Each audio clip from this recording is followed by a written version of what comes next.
Let's clarify a few things. So we looked at this forcing in the middle and external solutions which are exponentially decaying above and below the forcing, and the oscillatory solutions where we had one wave going up and two waves coming down to satisfy the boundary conditions.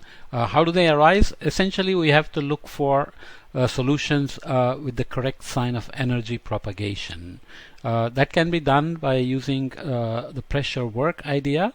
Like in the zone horizontal directions, we had u and v as perturbation velocities. Obviously, waves are going to generate perturbation velocities in the vertical and perturbation pressure.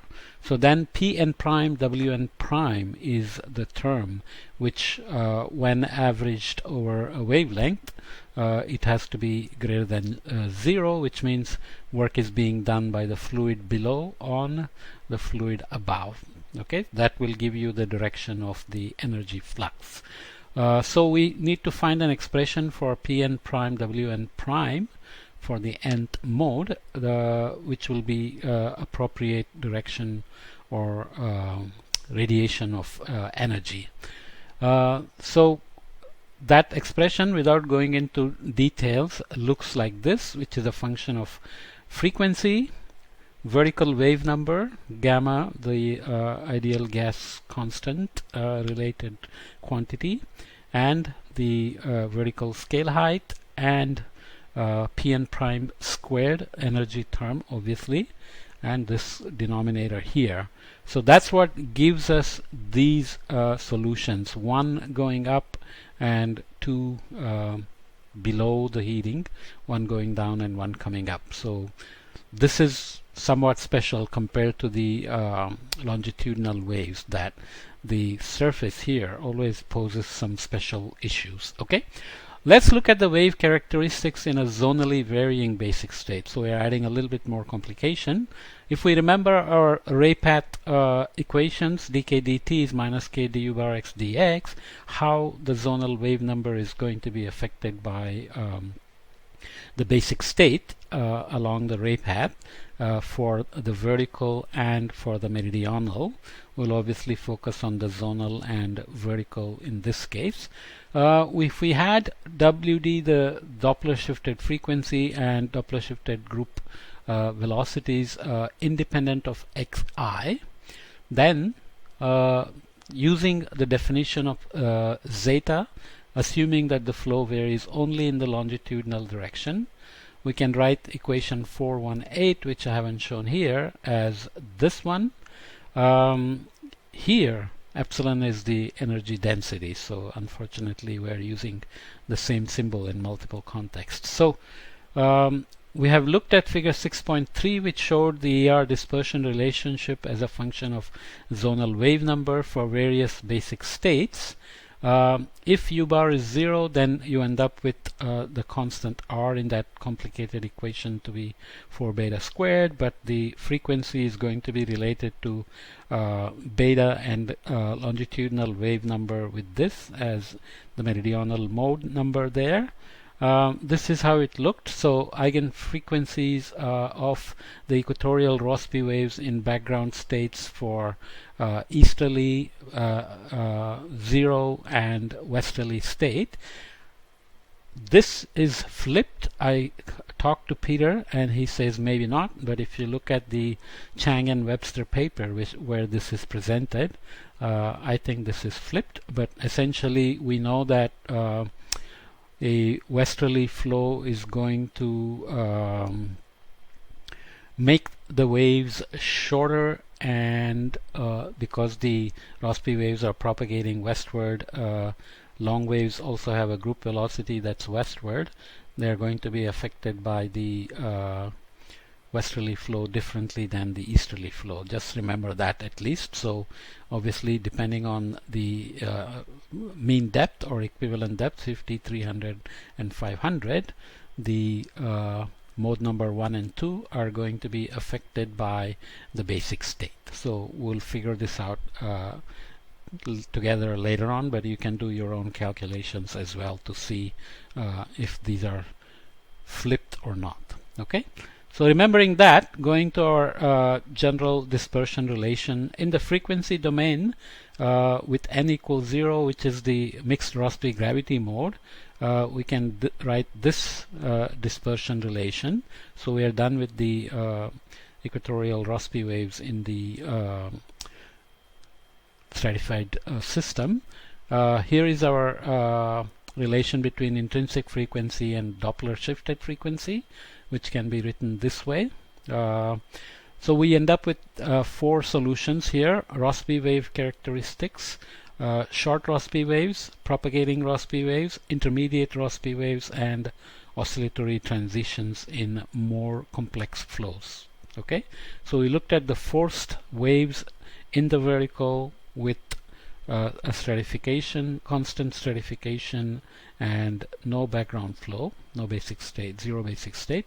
But here we're going to add longitudinally varying basic state. Okay, so this is looks complicated, and the caption is rather long, but actually it is fairly straightforward if you just focus on group velocities of long and short waves. Okay, this is just the equatorial Rossby waves.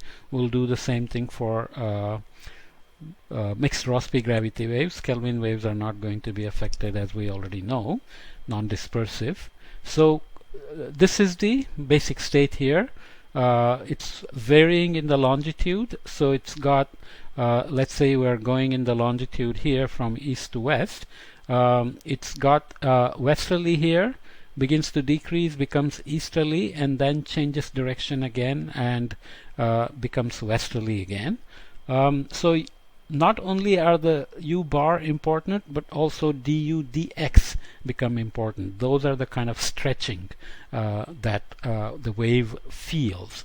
So depending on where the wave is generated, let's say here in the easterly regime, but heading westward because it's a equatorial Rossby wave at wave number chosen to be minus wave number 11. Okay, so you have to remember wave number because that tells you whether it's a short wave or a long wave, which tells you which wave the group velocity is. So if group velocity is eastward, flow is easterly, then you're going to have stretching. That's what we mean by stretching. So 11 is going to have eastward group velocity. It's going to face a stretching, and it's going to hit this change in du dx, and it's going to eventually hit westerly. Right? So depending on where it's released, it's going to feel different types of energy accumulation. What does that mean? Basically, if the mean flow basic state is going to Doppler shift the group velocity in such a way that it's going to slow it down and keep increasing the wave number and making it a short wave from wherever it started, then you're going to accumulate wave energy. That's the simple explanation. So without going through the detailed equations, I'm going to explain it that way. So here we are. The intrinsic frequency has to be maintained. So we are looking here at zonal wind speed, so the background basic state, and the zonal wave number. So A is released here at wave number 11, and because it's got a frequency of minus 2.5 or so, it's going to be Doppler shifted, and it is what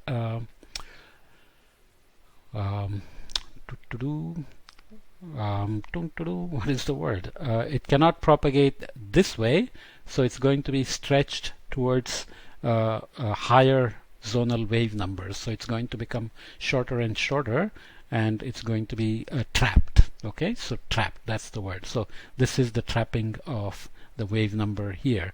If it is released slightly to the east of A1, so this is A1, sorry. A1 is here, also at 11, so it's released at a different point where easterlies are stronger than here. Easterlies are, weaker but increasing. Here it's reached maximum and decreasing. So not only u bar is important, but du bar dx is important as well. So A1 is going to have trapping at a lower wave number than A, which is released at a different place.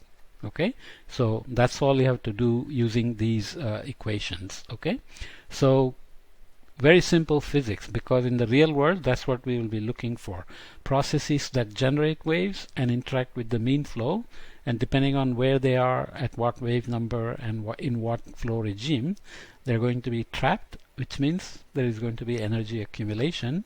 Then we have to figure out how the energy gets radiated. Okay, so if you are releasing here in a weaker basic state at B, so you are closer to a longer wave here, wave number 2 or so, 3, then you have an oscillating solution here. So it's trapped in this wave numbers and on this frequency, which is intrinsic. C, on the other hand, depending on where it's released, in a different regime. C1 is here, C is here, so you can again see oscillating on this side, and only can propagate this way for maintaining its frequency. So D is again oscillatory. So A1, C and C1 are trapped, so they are limited by this wave number here. And D is oscillatory, so it's able to go over these ranges given the flow field. And B is propagating along these frequency between these wave numbers. Okay, so the intrinsic frequency is, eigenfrequency is set by how the wave is generated, and depending on the background state, we are going to have oscillatory or trapped solutions.